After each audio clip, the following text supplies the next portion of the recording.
목자들에게 임한 성탄의 기쁜 소식을 담고 있는 누가복음 본문입니다. 이 말씀은 첫 번째 크리스마스 현장이 됩니다.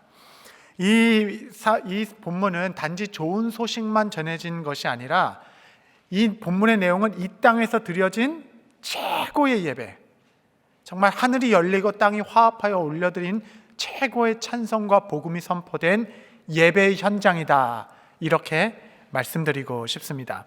오늘 읽은 본문을 이 예배의 관점으로 좀 살펴보자면, 밤에 양떼를 지키던 목자들에게 영광의 빛이 비추었다, 이렇게 시작합니다. 영광의 빛이, 영광이 그들을 둘러 감쌌다, 이렇게 표현하죠. 표현이 너무 멋지죠. 영광이 둘러 감쌌다, 이렇게 나와 있고, 그러면서 하나님께서 원대한 계획, 아담의 타락 이후로 수없이 많은 선지자들을 세우고 많은 사건으로, 많은 모양으로, 그림자와 모형으로 알려주신 그 복음의 실체인 예수 그리스도, 너희를 위하여 구주가 나셨으니 곧 그리스도 주시니라, 이 복된 소식이 예배 중 설교 말씀으로 선포된 겁니다. 구주가 나셨다라는 복음 중의 복음이 말씀으로 선포되니까 이 하늘이 열리고 땅이 화합하여서 천군 천사들이 다 함께 모여 하나님의 그 높으심을 찬양하는 영광송, 그러니까 천군 천사가 성가대가 돼서 영광송으로 하나님께 찬양하는 겁니다. 그 찬양의 내용이 무엇이었는가? 누가복음 2장 14절 같이 읽겠습니다. 시작. 지극히 높은 곳에서는 하나님께 영광이요, 땅에서는 하나님이 기뻐하신 사람들 중에 평화로다 하니라. 여러분, 이것이 천군 천사와 함께 올려드리는 첫 번째 크리스마스의 찬양이었습니다. 여러분, 우리의 관심을 끄는 것은 이 예배의 장소입니다. 이 천상의 예배가 드려진 것은 모든 종교의 중심지였던 예루살렘 성전도 아니었고, 그렇다고 천하를 호령하던 권세를 가졌던 헤롯 왕의 궁전도 아니었고, 당시 가장 가난하고 천하다 여겨지는 목동들의 터전, 어느 시골 베들레헴의 들판에서, 또 평범하고 또 치열한 그들의 삶의 현장에서 인류의 첫 번째 크리스마스 예배는 울려 퍼졌습니다. 여러분, 본문은 호련히 영광의 빛이 두루 감쌌다, 이겠죠. 여러분, 그 예배 때 무슨 화려한 조명이 있었겠습니까? 아니면 LED 배경이 있었겠습니까? 훌륭한 음악이 있었겠습니까? 여러분, 그것은 다 예배의 본질이 아니죠. 그것은 다 예배를 돕는 도구일 뿐입니다. 예배에 필요한 절대 요소는 단 하나예요. 그것은 영광의 빛이 비추는 것이고, 영광의 임재의 빛이 그들과 함께 있는 것이 예배의 단 하나의 절대 조건이 됩니다. 여러분, 사막에서는 지도보다는 나침반이 필요합니다. 사막이라는 게 바람 한번 확 불면 지형이 그때 저기저기 바뀌기 때문에 어제 가진 지도가 오늘 내게 전혀 유용하지 못하게 됩니다. 여러분, 우리가 인생이 광야라 하지 않습니까? 그래서 우리 인생은 지도를 가졌다 하더라도 자만할 게 없는 것은 언제 어떻게 바뀔지 모르기 때문에 그렇죠. 그래서 인생의 지도를 갖는 것보다 중요한 것은 고장나지 않는 나침반을 갖고 있는 것이 훨씬 중요합니다. 이 방향으로 흐트럼 없이 어떤 지형과 상관없이 헤치고 나가야 한다, 방향을 알려주는 거죠. 여러분, 고장나지 않는 나침반은 북쪽을 향하여 늘 향해 있고, 방향을 틀 때마다 바늘이 그냥 부들부들 떱니다. 부들부들 떨면서 나아가야 할 방향 속으로 계속적으로 나아가도록 우리에게 방향을 가르쳐주는 일이죠. 저는 우리 교회도 지금 약간 예배가 방향이 틀어지는 게 아닌가 하는 마음이 들었습니다. 여러분, 교회가 건물을 자랑하기 시작하면 그 교회는 끝난 겁니다. 왜냐하면 교회에 자랑할 것이 건물이 최고이기 때문에 그런 뜻이기도 하죠. 그래서 제가 정신을 좀 더 바짝 차리려고 합니다. 저를 포함해서 예배를 섬기는 모든 봉사자들의 마음이 저는 좀 새로워지게 되기를 바랍니다. 여러분, 나침반이 이렇게 흔들리면 막 떨림이 있죠. 여기가 아니야, 그렇게 말하는 것처럼, 여러분, 오늘도 우리 시온성가대 정말 아름다운 찬송으로 섬겨주셨고, 방송부와 주차와 많은 분들이 섬기는데, 정말 이 예배를 섬기는 이유는 내가 오늘 또 나와서 찬양하는 이유, 우리가 함께 모이는 이유, 내가 봉사하는 이유가 무엇인가? 여러분, 우리의 유일한 갈망은 영광의 빛이 우리 가운데 임하여 하늘이 열리고 땅이 화답하여 함께 그리스도를 높이는 참된 예배가 일어날 수 있도록 우리의 방향키를 더 본질에 집중하여 주 앞에 나아가는 우리 모두가 되어야 할 것입니다.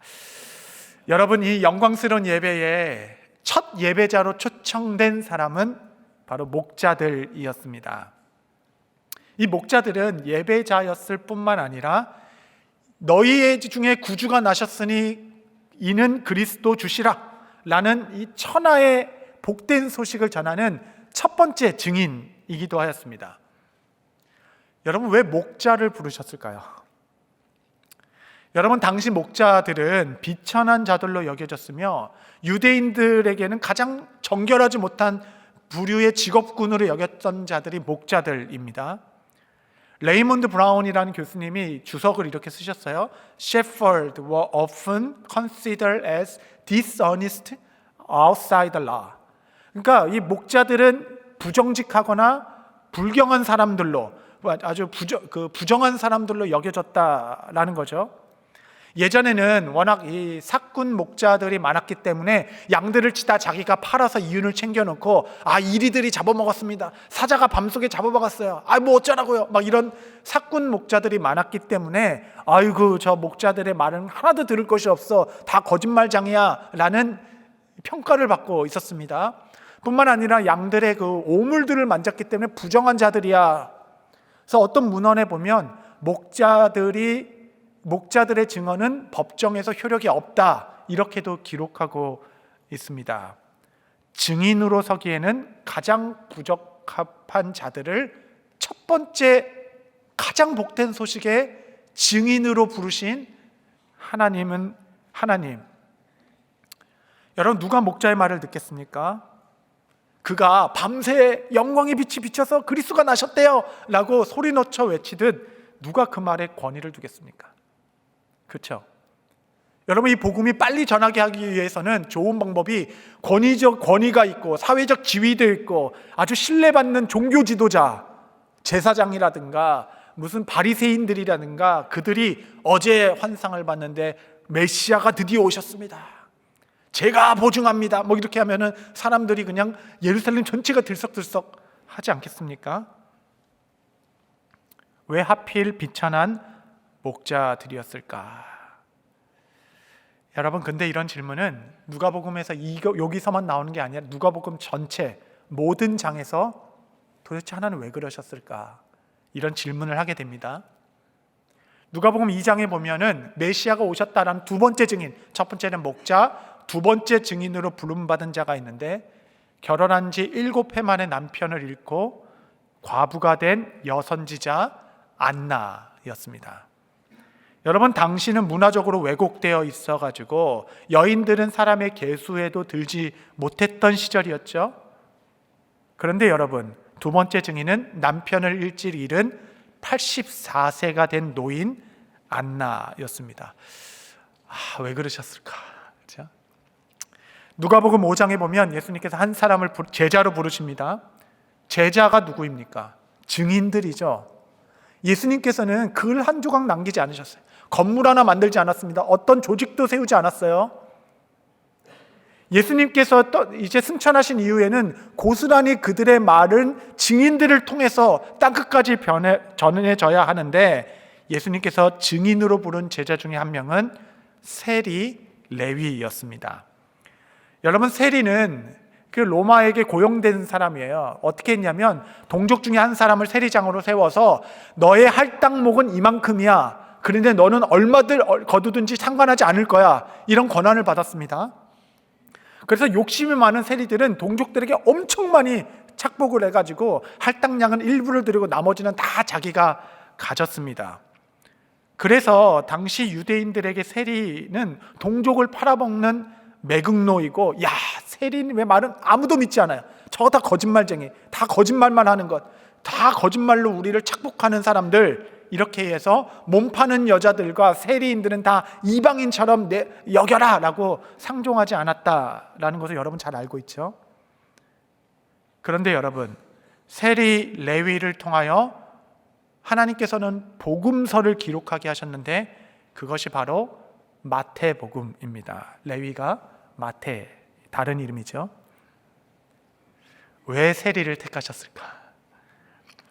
누가복음 17장에 보면 예수님께서는 나병 환자촌에 들어가셨습니다. 예전에 나병 환자는 부정하였기 때문에 사람들이 오면 세 가지를 했었어야 됐어요. 첫 번째는 뭐냐면 멀리서 사람들이 내게 오면 머리를 풀어야 됩니다. 머리를 풀고 머리를 막 흔들어야 돼요. 막 흔들고. 두 번째는 뭐냐면 옷을 찢어야 됩니다. 옷을 찢어서 저 나병 환자예요 말하고, 세 번째는 손으로 입을 가리면서 부정하다, 침 튈까 봐 가리고 부정하다 부정하다 외쳤어야 합니다. 이 세 가지 의무가 있었어요. 왜냐하면 실수라도 사람들이 와서 나의 부정함을 탈까 봐 못 볼 수 없도록 머리를 휘날리고 입을 가리고 옷을 찢어야 되는 그런 삶을 살았던 자들이 나병 환자였습니다. 그래서 이들은 나병촌이라고 그들끼리 모여 살았던 촌락이 있었어요. 아무도 가지 않아요. 아무도 찾지 않습니다.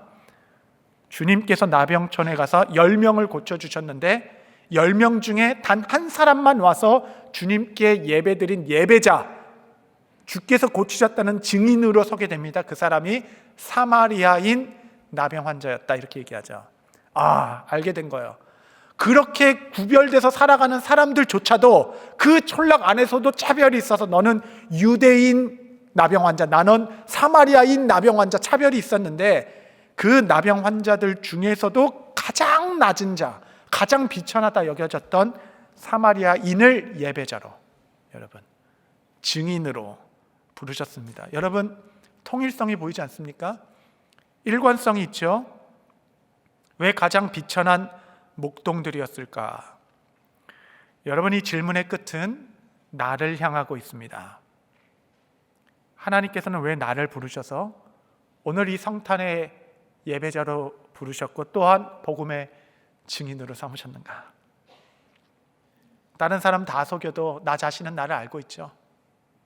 나에게는 목동의 천함이 있고 과부의 쓴마음과 비련함이 있고 세리와 같이 부정직한 마음이 내 안에도 있고 나병 환자의 부정함도 있고, 왜 비천한 자 중에 비천한 자인 나를 불러 이 복음의 증인으로 세우셨는가?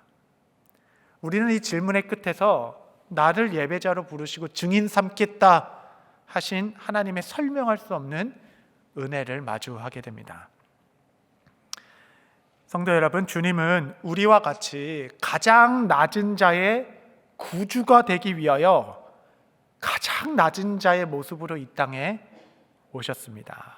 누가복음 2장 11절 12절에 보시면 오늘 다윗의 동네에 너희를 위하여 구주가 나셨으니 곧 그리스도 주시니라. 12절 한번 같이 읽겠습니다. 시작. 너희가 가서 강보에 쌓여 구유에 누워 있는 아기를 보리니 이것이 너희에게 표적이니라 하더니, 목동들에게 이 소식을 전하라, 아기 예수를 찾아서 이 복된 소식을 외쳐라, 이 말을 받았는데 여러분, 문제가 있어요. 여러분, 평생 양치던 목자들이 베들레헴 동네에서 이 아기를 무슨 수로 찾아냅니까? 그들이 무슨 동방박사처럼 천체의 지식이 있어서 별을 보고 따라가면 된다, 뭐 그런 지식이 있는 자들입니까? 아니면 무슨 신령한 영성이 있어서 기도의 환상 중에 선지자처럼 찾아갈 수 있는 뭐 능력이 되는 사람들입니까? 여러분, 예수님께서 여간방에서만 나셨어도 못 찾는 거예요. 왜냐하면 이들이 무슨 시므온처럼 평생 메시아를 기다려서 아기를 보자마자 그 평범함 속에 비범함을 보며 뭐 알아볼 수 있는 영적 실력이 있는 자들도 아니죠. 그냥 목자들이니까. 그러나 그러한 미천한 자들도 너무나도 분명하게 예수님을 찾아낼 수 있었습니다. 그 이유는 무엇이냐면 그가 구유에 있었기 때문에 그러합니다. 여러분, 구유라는 것은 짐승의 밥통, 이게 여물통입니다. 아니, 아기가 왜 짐승의 여물통에 있겠습니까? 그가 구유에 있었기 때문에 나 같은 자도 예수님을 찾아갈 수 있도록, 누구라도 알아보고 누구라도 다가갈 수 있도록. 여러분, 생각해 보십시오. 예수님께서 그래도 이 본인의 품위에 그래도 맞게 왕궁에서 탄생하셨다면 이 천한 목자들이 무슨 수로 예수님께 다가갈 수 있겠습니까? 뭐 들어가지도 못할, 근처도 못 갑니다. 나 같은 자를 부르시려고 가장 낮은 자의 모습으로 오신 주님. 지난 1년을 돌아볼 때 하나님께서 나를 왜 이렇게 낮추시나? 한 해 내내 나를 낮추시고 또 낮추시고 가루가 되어서 부서지게 하셨다 하는 신앙 고백이 있는 분이 계시다면 여러분, 이유 중에 하나는 이걸 것입니다. 더 낮고 비천한 자들을 만나게 하시려고, 부르게 하시려고, 여러분들을 구유 삼아 그리스도가 오늘 여러분 삶에 오시는 것입니다. 그리하여 더 비천한 자들, 누구라도 높은 턱 없이 모르고 실력이 없어서 그렇지 아니하고 그리스도께 나아갈 수 있도록 하나님께서 여러분을 그릇 삼고 계십니다. 오늘 말씀의 적용은 노래를 하나 가르쳐 드리는 겁니다. 여러분이 노래의 가사는 아주 간단합니다. 죄송하지만 한번 따라 하시겠습니다. 하늘에는 영광, 땅에는 평화. 여러분, 이 노래는 순서가 중요합니다. 순서가 혼동되면 인생이 아주 복잡해져요. 영광은 가장 높은 곳에, 평강은 가장 낮은 구유에. 여러분, 이 천군 천사의 누가복음 노래는 그들의 자작곡이 아닙니다.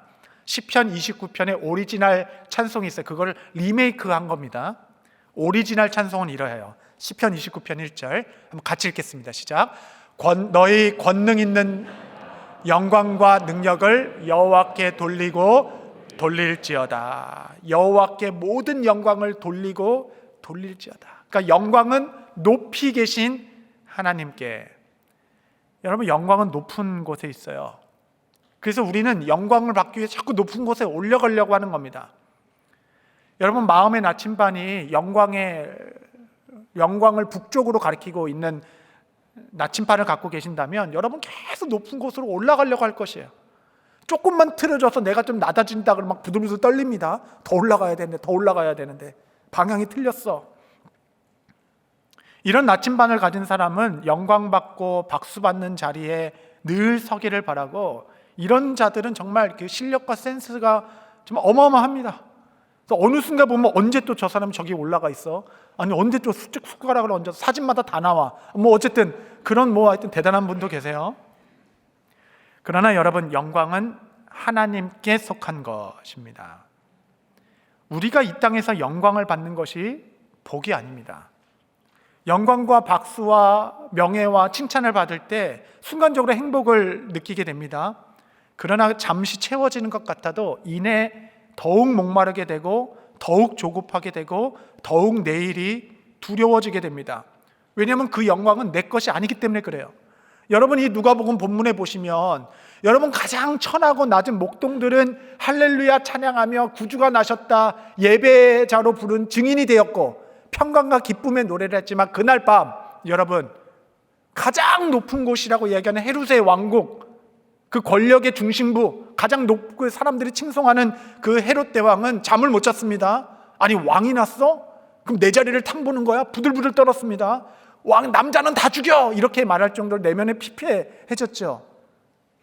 여러분, 높은 곳에 있는 영광은 우리 것이 아닙니다. 창세기부터 계시록까지 저는 모든 성도들이 다 암기하고 알아야 할 말씀, 이사야서 43장 21절 말씀 같이 읽겠습니다. 시작. 이 백성은 내가 나를 위하여 지었나니 나를 찬송하게 하려 함이니라. 할렐루야. 여러분, 내가 영광을 받는 것보다 훨씬 더 행복한 것, 하나님께서 나를 창조하신 이유, 내가 오늘도 호흡을 가지고 사는 이유는 무엇이냐면 그리스도를 높이는 찬송을 부르게 하려 하심이라. 맨투비, 내가 살아있는 이유. 찬송을 부를 때, 영광을 올려드릴 때 우리는 삶의 이유를 찾게 됩니다. 정말 참된 행복. 여러분, 근래 마음이 너무 허망해지고 왠지 모르게 너무 우울하고 삶과 죽음이 일반이라 여겨지기도 하고 왜 살아야 되는지 모르겠고 입맛도 떨어지고 울적하고 공허한 마음이 있다면 여러분, 찬송을 부르십시오. 놀라운 일이 일어날 것입니다. 이 찬송 있잖아요. 찬송을 부르세요. 놀라운 일이 일어날 것입니다. 그래서 여러분 정말 봉사 자리 중에 귀중한 자리가 많은데 그 중에 제가 여러분께 추천하나 드리고 싶은 자리는 바로 성가대에 들어가는 겁니다. 얼마나 좋은지 몰라요. 성가대 들어가면 찬송을 하게 되고 또 가끔씩 악보도 안 주고 막 외워오라고 하니까 그거 외운다고 하면 찬송을 계속 부르게 되면 정말 내가 이것을 위하여 살게 됐구나. 여러분 우울함에 여러분 정복되지 마시고 찬송을 부르기 시작하십시오. 새 생명이 돌기 시작합니다. 저는 2024년 여러분들 하여튼 좋은 결단이 있게 되기를 바랍니다.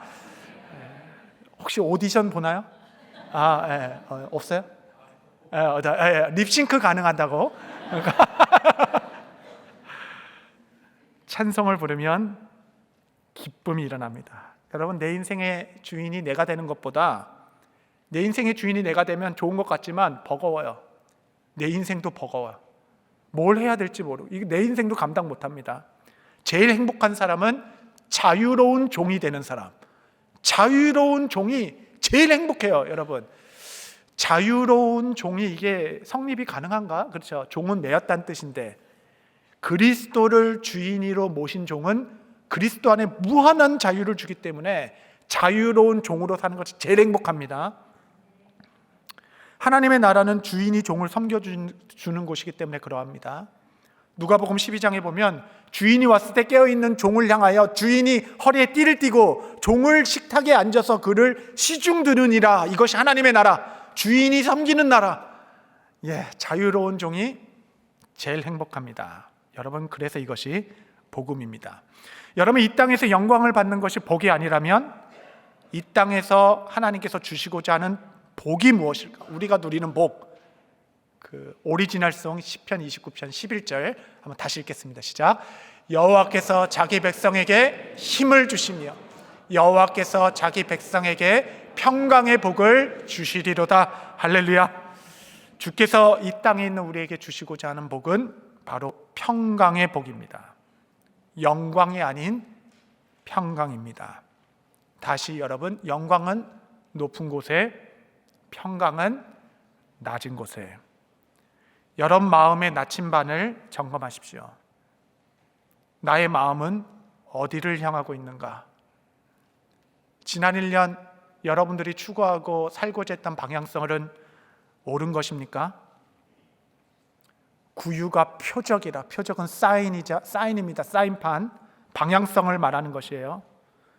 내 마음의 나침반이 평강을 추구하여 낮고 또 낮은 곳을 향하여.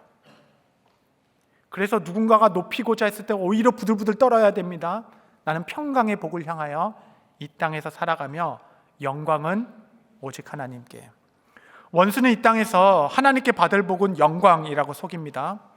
그럴 때마다 우리 안에 있는 성령께서 말할 수 없는 떨림과 탄식으로 그게 아니야.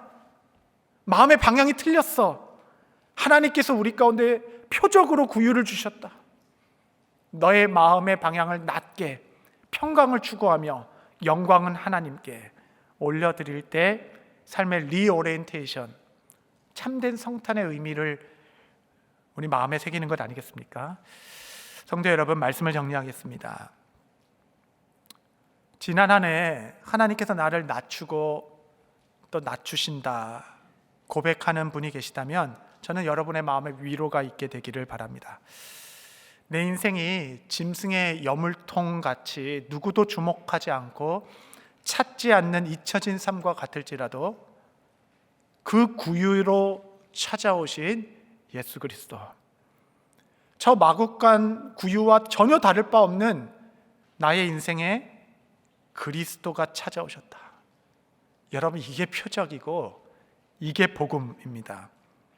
천대받던 목자를 첫 증인으로 부르셨고 84세 노인 과부 안나를 부르셨고 세리였던 레위를 마테라 새 이름을 주어 복음서의 증인으로 삼으셨고 나병 환자촌에 찾아가서 가장 낮은 사마리아인을 통해 영광 받으신 주님께서 이제는 나를 부르셔서 그 역사를 이어가신다 하실 때 여러분이라는 질그릇 안에 그리스도의 보화가 담기기 시작할 때 여러분의 가치는 가장 찬란하게 이 땅에서 빛나게 될 것입니다.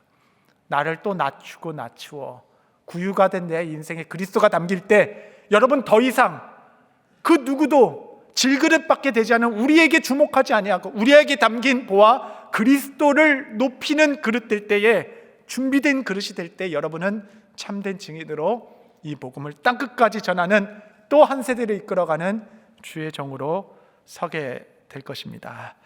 첫 번째 크리스마스를 보낸 목자들의 은혜가 여러분 삶에 가득하시기를 축복합니다. 우리 말씀을 기억하시며 함께 기도하겠습니다. 하나님, 구유와 같은 나의 인생일지라도 가장 낮은 곳에 나의 삶에 보좌를 삼고 임하신 예수 그리스도, 하나님 질그릇 같은 인생에 참된 보화가 담겨 그리스도만 높이고 그리스도를 전하는 증인으로 사는 참된 성탄의 의미가 내 삶에 있게 하옵소서. 다 같이 합심하며 주 앞에 기도하도록 하겠습니다.